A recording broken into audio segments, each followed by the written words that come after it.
Bonsoir. Aujourd'hui, nous travaillerons sur une séance d'expression écrite. Il s'agit d'une correction d'un devoir d'expression écrite. Commençons d'abord par découvrir le sujet. Le voici.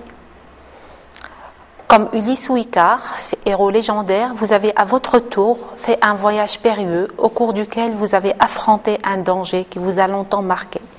Racontez ce qui s'est passé. Devant un devoir d'expression écrite, la première chose à faire, c'est d'abord prendre le temps de bien lire le sujet afin de le comprendre. Relisons-le. Comme Ulysse ou Icare, ces héros légendaires, vous avez à votre tour fait un voyage périlleux au cours duquel vous avez affronté un danger qui vous a longtemps marqué. Racontez ce qui s'est passé. Maintenant que j'ai lu le sujet, je vais essayer de relever, de souligner les mots-clés. Mais comment les trouver? Il s'agit de poser certaines questions qui porteront sur le cadre spatio-temporel, sur les personnages, mais aussi sur l'événement. Le cadre spatio-temporel, quand cela s'est-il passé? Pendant un voyage ou en voyage. Donc le mot repéré ici, c'est un voyage. Les personnages, qui? De qui s'agit-il? Vous. C'est ici, on s'adresse à l'apprenant, c'est-à-dire à moi, l'élève, je. Je suis donc à la fois personnage et narrateur. L'événement, de quoi s'agit-il? Affronter un danger. Essayons de voir si ces mots-là, danger, voyage et je, ou alors vous, figurent dans notre sujet. Les voici. Le premier mot, qui, vous, quoi, un danger ou pendant un voyage. Intéressons-nous maintenant à la consigne. Qu'est-ce qu'on nous demande? Raconter ce qui s'est passé. Il s'agit donc d'écrire un récit. La tâche demandée, il s'agit d'écrire un récit d'aventure, puisqu'ici on nous cite deux aventuriers, Ulysse et Icare, que nous avons rencontrés lors des séances de lecture, à la première personne du singulier et au passé. J'ai le choix ici entre le passé composé et le passé simple. Deuxième étape, maintenant que j'ai compris le sujet, que dois-je faire? Il s'agit de rechercher des idées, faire un plan, rédiger, puis s'auto-évaluer. Comment rechercher les idées? La recherche des idées. Pour retrouver des idées, il faut revenir sur les mots-clés que nous avons soulignés tout à l'heure, repérés tout à l'heure dans notre sujet. Commençons par les circonstances, c'est-à-dire le cadre spatio-temporel, le lieu. C'était pendant un voyage. C'est donc une région inconnue, peut-être, un endroit présentant des dangers possibles, une grotte, ça pourrait être l'océan, la montagne, etc. Le temps. Il s'agit d'un moment favorable aussi au danger. Ça pourrait être la nuit, pendant une tempête ou alors pendant un orage. Le personnage, c'est vous, donc je, la première personne du singulier. Mais on pourrait aussi avoir éventuellement des compagnons de voyage qui ne vont pas avoir un rôle très important puisque le jeu sera toujours le personnage principal autour duquel tournent tous les événements de l'histoire. L'événement, c'est un danger. Le danger pourrait être une rencontre avec des personnages dangereux tels que voleurs ou alors pirates, une rencontre avec des monstres, ça pourrait être un animal féroce, ça pourrait être une bête horrible, ou ça pourrait être aussi un obstacle tel que accident ou naufrage. La recherche des idées étant terminée, je vais passer à la planification, faire un plan pour mon travail. Il s'agit ici d'écrire un récit avec 3 parties. Une première sera une introduction, la deuxième partie, la plus importante, c'est le développement, et la troisième sera la conclusion. L'introduction correspondra à la situation initiale. Dans cette première partie du récit, on va présenter le cadre spatio-temporel, les personnages, ce qu'ils font. Dans la deuxième partie, qui correspond au développement ou encore à la situation intermédiaire, on va raconter et éventuellement décrire les péripéties du voyage. Dans une troisième et dernière partie, on va faire part des sentiments et trouver un dénouement à notre histoire. Ce travail terminé, on va passer à la rédaction. L'élève va donc rédiger son travail. C'est la partie la plus importante et qui prendra beaucoup de temps. Une fois ce travail terminé, on va prendre le temps de relire ce développement pour pouvoir nous auto-évaluer et éviter les erreurs et pouvoir même nous corriger. Pour cela, on propose une première grille d'évaluation. Il s'agit de vérifier si la production écrite a des qualités exigées par le sujet. Dans cette première grille d'évaluation, je vais m'assurer de la présentation matérielle de mon récit, de mon devoir, et puis aussi de la correction linguistique. Je vais me poser certaines questions pour m'assurer et éventuellement pouvoir me corriger. Alors, je vérifie oui ou non si j'ai écrit lisiblement. C'est très important d'écrire lisiblement, aussi bien pour le correcteur que pour l'élève, afin qu'il soit bien compris. Je vérifie si j'ai découpé mon texte en paragraphes distincts. Chaque idée devrait être développée dans un paragraphe. Est-ce que toutes mes phrases sont ponctuées? Il faut ponctuer correctement, ne pas oublier certains signes de ponctuation, les signes de ponctuation et les majuscules. Puis, je continue. Est-ce que j'ai évité les répétitions en utilisant des mots de reprise, pronoms plus autres termes de reprise tels que les mots de sens général ou encore de sens particulier? La répétition nuit énormément au devoir. Est-ce que la construction des phrases répond aux règles que j'ai apprises en grammaire? Ce que je fais en grammaire en cours de langue est en rapport avec ce que je fais en expression écrite? Je dois m'assurer qu'il n'y ait pas de maladresse dans mon devoir. Est-ce que j'ai respecté les accords du sujet avec le verbe? Donc, si je n'ai pas fait de faute de conjugaison, les accords du nom avec l'adjectif, si je n'ai pas fait de faute d'orthographe. Je passe maintenant à une deuxième grille d'évaluation. Il s'agit de vérifier si dans mon devoir, il y a un schéma narratif. Est-ce que j'ai bien indiqué la situation de départ ou les circonstances, le lieu, le moment, les personnages? Est-ce que j'ai bien indiqué le déroulement des actions en employant les indicateurs de temps, un jour, après, ensuite, pendant, ce temps, soudain, tout à coup, le lendemain, la veille, etc. Ce sont des articulateurs qui sont très importants pour assurer la cohérence textuelle.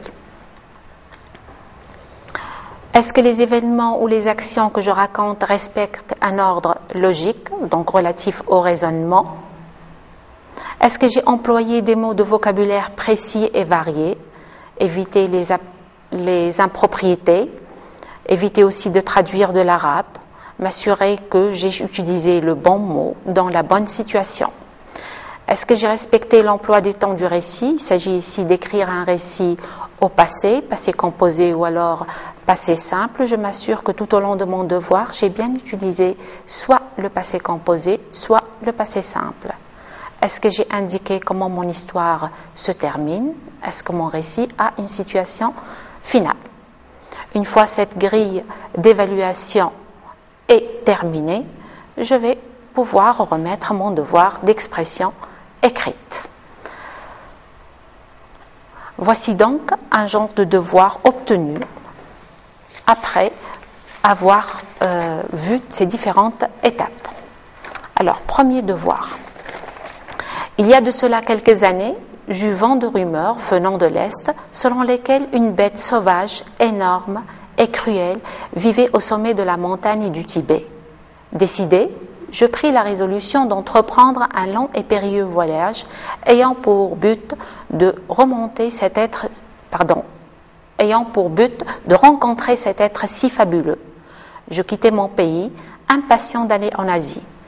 Une fois arrivé en Inde, je rencontrai des moines tibétains, sages, réputés pour leur savoir infini. Ils me désignèrent un guide pour la première partie de mon voyage, me précisant qu'au-delà de certaines limites, ils n'osaient pénétrer le domaine du monstre. Craignant son courroux, à travers notre longue marche, mon guide me conta les légendes du pays, fantastiques mythes transmis de père en fils depuis des générations. Plus nous avancions, plus les cimes enneigées du Tibet devenaient visibles. Arrivé au pied de la plus majestueuse des montagnes que je n'eus jamais vue, nous nous séparâmes et c'est là que commença réellement mon voyage. La montagne se dressait devant moi, recouverte d'un épais manteau blanc, me narguant, me mettant au défi de l'escalade, défi que je conclus avec joie. Durant des jours et des nuits, je me frayais un chemin dans la neige, me rapprochant de plus en plus du sommet. La nuit, je me recroquevillais sur moi-même, essayant de me réchauffer. Le vent hurlait dans mes oreilles et le froid se faisait mordant. Plus je gagnais en altitude, plus les rafales et les tempêtes de neige se faisaient fréquentes et difficiles à traverser. Mais je faisais contre mauvaise fortune, bon cœur, appréciant la chaleur du soleil lorsqu'il apparaissait derrière l'épaisse couche de nuages. La solitude commençait à me peser, mais j'essayais de ne pas trop y penser. Allant par vent, j'arrivais enfin au sommet de la montagne. Devant moi se tenait une énorme grotte, sombre et profonde. N'écoutant alors que mon courage, je pris mon pistolet et pénétrai dans l'antre de la bête. Ce que j'y découvris me stupéfia. Nous étions bien loin du monstre horrible et cruel dont parlait tout le monde. Non, rien de tout cela n'était vrai, si ce n'est qu'au lieu du fabuleux Yéti des neiges, cette grotte était habitée par un ermite vivant, reclus de la société. Cette découverte fut bouleversante pour moi, mais je lui promis de garder son secret. Quoi qu'il en soit, cette aventure m'aura permis de découvrir l'Asie et d'aller plus loin que quiconque, jusqu'au sommet de cette magnifique montagne.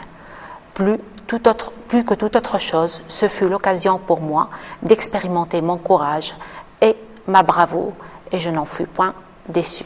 Voici donc un exemple de devoir d'expression écrite qui a été rédigé par un élève. Il s'agit d'une excellente copie, un élève qui a très bien compris le sujet, qui a une facilité d'expression extraordinaire, qui a des idées originales et qui a aussi un vocabulaire assez riche. C'est un élève qui lit beaucoup. Bravo pour cet élève, on ne peut que le féliciter. Mais nous n'allons pas nous attarder plus longtemps sur cette première copie qu'on a voulu vous montrer pour vous dire que des élèves qui écrivent bien, nous en avons toujours eu et nous aurons certainement encore. Nous allons maintenant découvrir une deuxième copie. La voici. Il s'agit toujours du même sujet proposé. Il y a longtemps, j'ai vécu des moments difficiles qui sont jusqu'à maintenant gravés dans ma mémoire. Je suis allée à Kerkena pour y passer les vacances. Après avoir arrangé mes affaires, je suis allée au port et j'étais bien surpris de rencontrer des amis à moi là-bas. J'ai été très heureux de pouvoir voyager en bateau et d'admirer la mer avec mes compagnons. Après 1 heure de voyage, je me suis retrouvée loin de la terre car je la voyais nulle part. Quand tout à coup, la mer s'est agitée autour de nous. Le ciel est devenu gris. Peu à peu, il est devenu plus sombre. L'un de nos amis a crié « Regardez, une tempête se dirige vers nous ». En ce moment-là, j'ai eu une peur bleue. Je n'ai pas su quoi faire. Plus qu'elle s'est approchée, plus que j'ai eu peur, plus. Le mât du bateau s'est cassé. Tout le monde en courut dans tous les sens. Tremblant comme une feuille, j'eus l'idée de prendre un petit navire que j'utiliserais pour s'enfuir puisque le bateau va bientôt noyer. Effectivement, j'ai utilisé ce navire après avoir prévenu mes amis qui en montaient avec moi. J'avais de l'échappée belle avec mes camarades car la tempête s'est éloignée. Voici donc la copie qui nous intéresse. C'est une copie typique à un élève de 9e année qui comporte plusieurs incorrections de nature très différentes. On va essayer de regarder de près ces erreurs-là pour pouvoir les corriger afin d'améliorer et de réécrire cette copie. Voici donc les erreurs relevées dans cette copie. Il y a d'abord des erreurs d'orthographe lexicale. C'est un élève qui ne connaît pas, comme la plupart des élèves de 9e année, ce n'est pas très alarmant parce que ça nous arrive de rencontrer cela, des fautes d'orthographe. Alors là-bas, par exemple, il l'écrit avec LA, BA, alors il oublie l'accent et le S du bas. Tempête avec un O au lieu d'un E. Une peur, peur avec E. Ils ont tendance, ces élèves, à confondre à donner la marque du féminin à tous les noms féminins. Donc c'est la raison pour laquelle il ajoute ici un E pour peur qui s'écrit normalement sans E. C'est une faute très courante. Bateau avec accent circonflexe sur le A. C'est peut-être une pensée à bâton, une confusion avec bâton. Bateau ne s'écrit pas avec accent circonflexe, ça s'écrit avec A tout court. Ce sont des erreurs très fréquentes au niveau de la 9e année. Avec un peu d'attention, on pourrait les éviter. Le deuxième type d'erreurs, ce sont des erreurs sémantiques, c'est-à-dire ce sont des mots qui ne sont pas à leur place, qui ne sont pas appropriés, des impropriétés. Ainsi, par exemple, dans sa copie, l'élève utilise petit navire au lieu de parler d'un canot, un canot de sauvetage. C'est un manque de vocabulaire qui fait que l'élève n'arrive pas à trouver le mot canot. Devenu plus sombre. Ici, on pourrait remplacer devenu plus sombre par c'est assombri.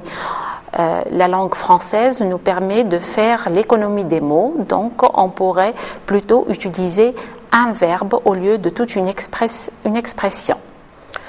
Une tempête se dirige vers nous. C'est un peu de l'arabisme, c'est un élève qui pense en arabe. Au lieu de dire une tempête s'annonce. J'ai arrangé mes affaires, une confusion peut-être avec ranger, c'est une erreur de son, quoique dans ce devoir d'expression écrite, il faut plutôt parler de préparer mes affaires au lieu de ranger mes affaires.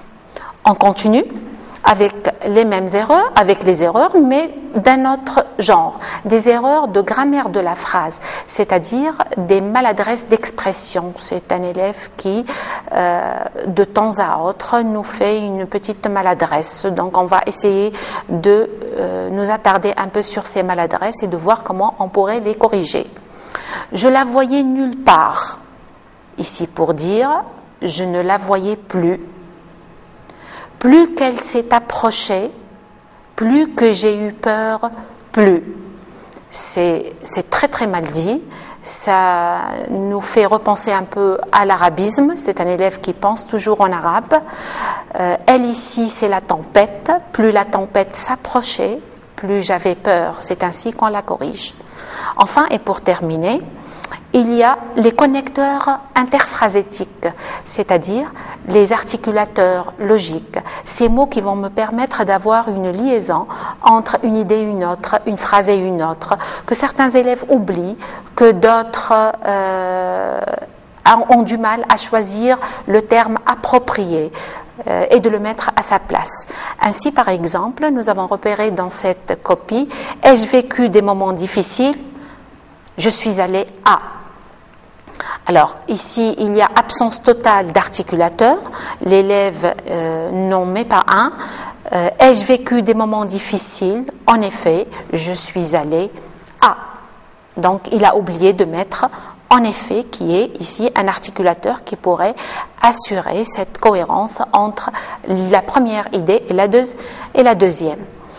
Dans une deuxième phrase, il dit « Effectivement, mes amis qui ont monté avec moi ». Effectivement, il emploie ici un connecteur, mais qui n'est pas du tout à sa place. Il faudrait le remplacer par ainsi. Alors, c'est mieux de dire ainsi accompagné de mes amis, j'ai pris le bateau au lieu de effectivement mes amis qui ont monté avec moi. Et pour terminer, j'avais, vers la fin du devoir, il dit, j'avais de l'échappée belle avec mes camarades. Finalement, nous l'avons échappé belle.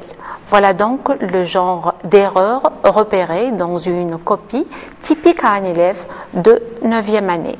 Maintenant que j'ai corrigé les fautes, je vais pouvoir réécrire mon devoir en vue d'améliorer ma production. Il s'agit d'une copie où il n'y a pas de problème au niveau de la présentation matérielle. Nous l'avons remarqué dans la première grille d'évaluation. C'est un élève qui respecte la forme du récit. Il y a des paragraphes bien distincts. C'est une production qui est bien ponctuée correctement. C'est un élève qui n'a pas négligé ses majuscules ni ses signes de ponctuation. On va donc s'intéresser plutôt à la correction linguistique. Voici donc une possibilité d'amélioration. Nous reprenons donc cette deuxième copie, cette copie qui est moyenne, dans laquelle nous avons repéré les erreurs que nous avons corrigées tout à l'heure. Il y a longtemps, j'ai vécu des moments difficiles qui sont jusqu'à maintenant gravés dans ma mémoire. En effet, je suis allée à Kerkena pour y passer les vacances. Après avoir préparé mes affaires, je me suis rendue au port et j'étais bien surpris de rencontrer là-bas des amis à moi. J'étais très heureux de pouvoir voyager en bateau et d'admirer la mer avec mes compagnons. Après 1 heure de voyage, je me suis retrouvée loin de la terre, car je ne la voyais plus. Là, l'élève avait mis tout à l'heure, je ne la voyais plus nulle part. Quand tout à coup, la mer s'est agitée autour de nous. Le ciel est devenu gris. Peu à peu, il s'est assombri. L'un de nos amis a crié « Regardez, une tempête s'annonce ». Tout à l'heure, nous avons repéré une tempête qui arrive. À ce moment-là, j'ai eu une grande peur bleue. Je ne savais plus quoi faire. Plus la tempête s'approchait, plus j'avais peur. Soudain, le mât du navire a cassé. Tout le monde courait dans tous les sens. Tremblant comme une feuille, j'ai eu l'idée de prendre un canot de sauvetage. Là, il avait parlé plutôt du petit navire, pour fuir le danger, puisque le bateau allait bientôt couler. Ainsi, accompagné de mes amis, j'y suis montée. Finalement, nous l'avons échappé belle et la tempête s'est éloignée. Voilà, avec cette petite intervention, nous avons pu repérer les erreurs, les corriger, ajouter des articulateurs, assurer la cohérence textuelle, améliorer notre devoir, le réécrire autrement. Il apparaît tout en gardant le même esprit de l'élève, sans pour autant toucher au contenu, sans pour autant changer les idées, sans pour autant toucher à cette touche personnelle de l'élève. Nous avons pu recorriger les erreurs de l'élève. J'espère que vous avez profité de cette séance et je vous espère une bonne chance. Bonne soirée, au revoir.